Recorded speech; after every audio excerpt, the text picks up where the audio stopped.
Ang phrasal verb ay isang idiomatic phrase o parirala at isang pang-abay o adverb gaya ng breakdown at minsan may kasamang pang-ukol o preposition gaya ng look down on.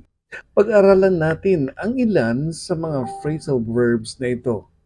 Madali lang to, promise.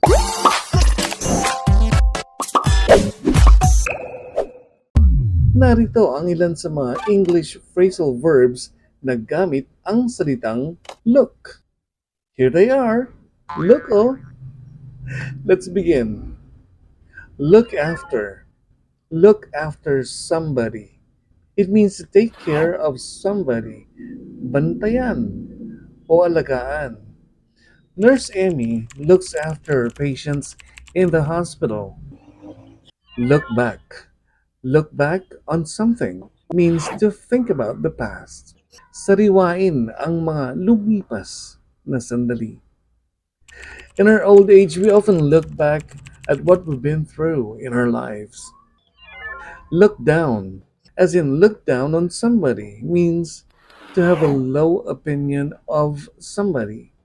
Matapobre ba ang Tagalog nito? John is very arrogant. He looks down on uneducated people. Look for. Look for something means to try to find something. I spent all day looking for my smartphone. Kung iPhone 15 Pro yan, definitely you will look for it.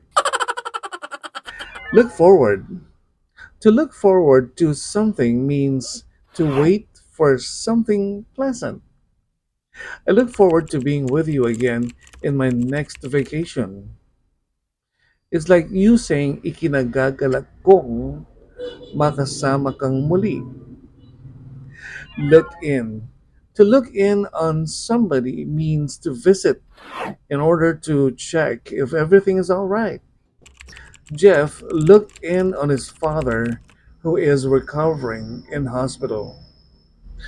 Look in here means bumisita o dumalaw.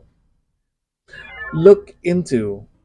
To look into something means to investigate something o iimbestigahan o sasaliksikin.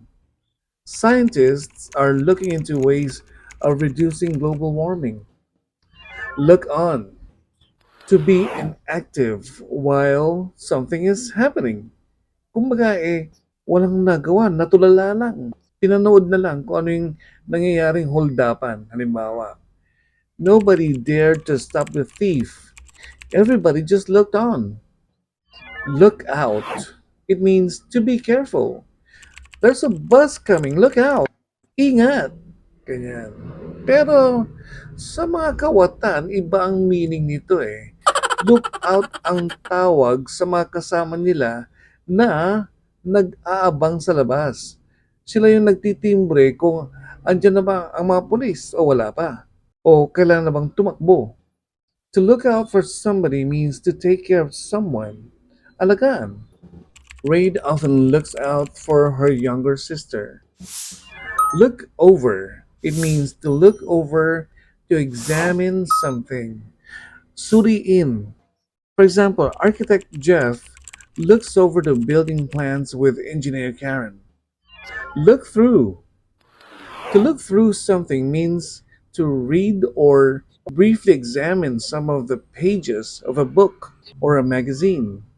Sa Latin, kumbaga, yung mga pages o pahina ng libro. That's the Tagalog counterpart. The man is looking through the pages of the Bible for God's promises to his people. Look to. When you say look to something, you're saying that you're expecting to get help or advice from somebody. Don looked to me for the answer, but I didn't know. Look up, as in look something up, means to find something in a dictionary or a reference book. May hinahanap ka, di ba? Parang reference. If you don't know the meaning of the word, look it up in the dictionary. Locally, we just say i-GMT mo o i-Google mo te. Look up to. Ay ba naman to? It means when you say look up to somebody, may respeto ka for that somebody or someone. Kumbaga, kapita-pitagan itong taong ito o hinahangaan o iniidolo. Kayo ha, nawiwili na kayong magpangasinan. Kaya naman, ituloy natin ang pag-aaral sa mga Pangasinan words. Of course, ita-translate natin sa Pangasinan ang mga phrasal verbs na ginamit natin today using the word look. Look after, asikasuan. Look back, nunutan. Look down, balawan.